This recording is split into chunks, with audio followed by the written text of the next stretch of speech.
awoke to an overwhelming commotion and echoing cries, the tremors so intense that they seemed to penetrate my very bedroom.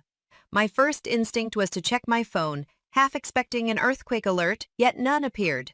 The clock showed an early 4 a.m. Maintaining my composure, I endeavored to decipher the cause behind this disturbance. A cacophony from downstairs drew my attention, and hastening to its source, I discovered my mother-in-law sprawled near the staircase, a discarded wine bottle beside her. Swiftly, I pieced together the sequence of events. She had, in her inebriation, stumbled and fallen down the steps, her persistent disdain for me, casting me as an uneducated and valueless daughter-in-law, had led her to drown her feelings in alcohol, resulting in this unfortunate mishap. Though my shock was palpable, her voice pierced through, demanding my assistance in a domineering tone. Her words stung, yet urgency overrode my emotions. She needed help. With trembling anxiety, I rushed to retrieve my phone, a cold realization dawning upon me. My name is Katie, and I lead the life of a typical housewife. My union with Tom began a few years back, our story evolving from workplace acquaintances to a marital bond. Our life, unremarkable but filled with everyday joys, abruptly changed with the sudden passing of Tom's father from an unexpected heart attack. Facing this heartrending loss, Tom and I chose to reside with his grieving mother, seeking to ease her solitude. However, a shifting dynamic ensued. Beneath her grief lay a twisted persona that revealed itself over time. A seemingly harmless incident during a casual dinner conversation became a turning point. Her laughter, seemingly light-hearted, masked a subtle mockery. Her inquiries into my educational background followed, probing the depths of my knowledge. Admitting my high school graduation and averageness exposed a weakness she eagerly seized upon, mocking my limited achievements and my lack of a university degree. The memory of her scornful chuckle haunted me, a stark contrast to my aspirations of support and healing. Her transformation from a grieving mother-in-law to a condescending figure sowed seeds of doubt within me. As I stood there, phone in hand, I pondered whether my mere presence was enough to bridge the chasm between us. In these reflective moments, I grappled with the complexities of my role and the unforeseen challenges that life had presented. The path ahead remained uncertain, rife with both the possibility of reconciliation and the potential for further estrangement. As I dialed for help, my heart carried a yearning for the restoration of the simple joys we once shared, seeking to mend what had been strained by grief and judgment. A sense of irritation welled up within me, yet I concealed it behind a composed facade, choosing to endure the situation. Gossips revealed that both my mother-in-law and late father-in-law hailed from a prestigious university, implying their view of my comparatively modest education. Nevertheless, life's challenges aren't solely defined by formal education. One's character is tested across myriad scenarios. Following that revelation, my mother-in-law adopted a repetitive refrain, disparaging high school graduates like myself. Every facet of my existence seemed to invite her critique, from mundane tasks like budgeting for groceries to my grasp of current events spanning politics and economics. Her scorn even extended to my culinary skills and domestic chores. Her taunts cut deep, making me yearn to counter her jibes. Yet any hint of opposition was met with guilt-inducing remarks about her grief over her husband's loss, stifling my retorts.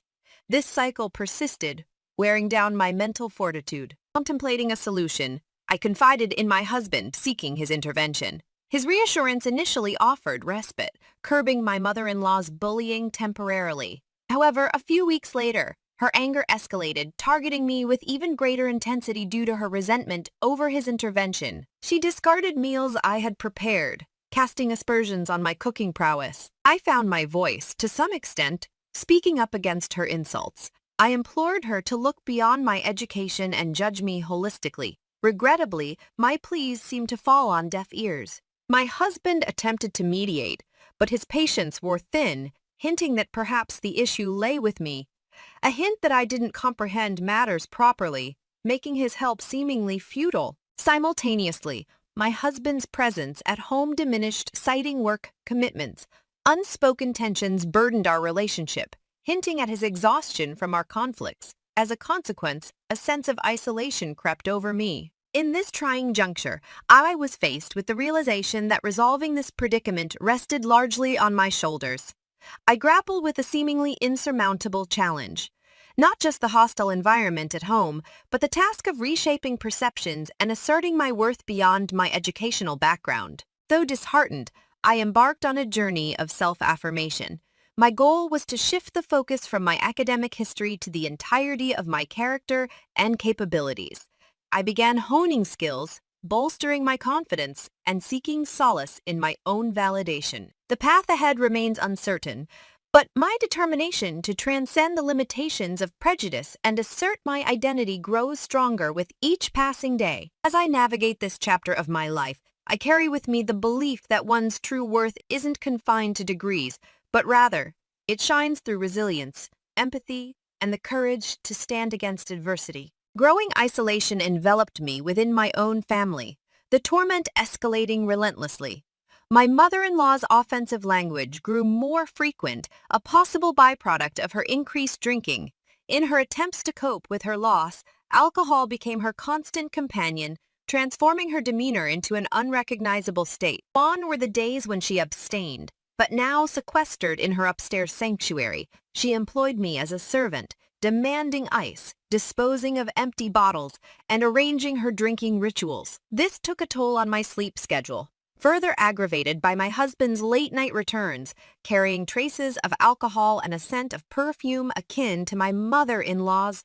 Day by day, I faced a dual assault, enduring my mother-in-law's bullying and my husband's indifference. The weight on my psyche drew me closer to the precipice of my endurance. On an ordinary day, my mother-in-law retreated to her room after dinner, bellowing for more wine. An unexpected rebellion stirred within me, a refusal to heed her command. Becoming numb to her demands, I shielded myself with blaring music through my earphones. Her enraged tirades fell upon deaf ears, punctuated occasionally by the sound of objects crashing beyond her room's confines. A realization dawned. Her need to control me was merely a ploy to exploit my presence to suit her convenience. As night wore on, silence returned to the house, accompanied by the rhythmic cadence of my mother-in-law's snores. The reprieve fueled my resolve, urging me to endure a few more challenging days, insulating myself from her manipulations. Morning broke with a jarring cacophony, a crash, a scream, and a sensation of tremors. The instinctual fear of an earthquake was quickly dispelled. Instead, the sound led me to my mother-in-law, collapsed at the base of the staircase, an empty wine bottle nearby revealing the truth of her fall. In that moment, a curious sensation washed over me, a mix of empathy and a perception of divine justice. Yet her pain was palpable, urging me to action. Her demanding tone cut through the air, instructing me to call an ambulance. Retrieving my phone, I returned to her side with a unique revelation. Engaging her with hesitation, I feigned my lack of understanding of her language, suggesting that I was incapable of summoning help. Confusion clouded her expression, replaced with frustration and anger. An odd exchange unfolded, my deliberate obtuseness clashing with her impatience and suffering. I offered a meek apology, pleading ignorance, while she railed against my perceived incompetence. The standoff held, though my heart ached with sympathy. This ironic twist of fate allowed me to challenge her dominance, if only momentarily, reclaiming a semblance of control over my own life. As the ordeal unfolded, an unexpected awakening rippled within me. A resolve to reshape my narrative, to carve a path forward based on my own terms, took root. The days ahead might be difficult, but the spark of empowerment ignited that day propelled me toward a newfound strength, gradually bridging the chasm between my current strife and a future of self-discovery. My words stumbled out incoherently, and my mother-in-law's concern flickered as she worried I might not call an ambulance.